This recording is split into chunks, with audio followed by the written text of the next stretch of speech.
ముఖ్యంగా మీరు చూసినట్టయితే ఈనాటి తెలంగాణ అసెంబ్లీలో 119 మంది శాసనసభ్యులు ఉండగా అందులో కేవలం 10 మంది మాత్రమే మహిళలు. ఆ 10 మంది మహిళల్లో 5 రెడ్డిలు అంటే ఓసీలు, ఒక 2 ఎస్సీలు, ఒక 2 ఎస్టీలు, బీసీ మహిళ ఒకరే.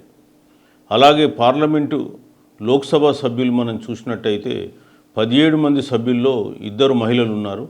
అందులో ఒక ఎస్సీ మహిళ, అదేవిధంగా ఒక ఓసీ రెడ్డి మహిళ లోక్సభ సభ్యులుగా ఉన్నారు. దీన్ని బట్టి మనకు అర్థమయ్యేది ఏంటంటే బీసీలకు అనేటువంటి వారికి ఎందులో సరి అయినటువంటి ప్రాతినిధ్యం లేదు. దానికి ముఖ్య కారణం రిజర్వేషన్లు లేకపోవడమే.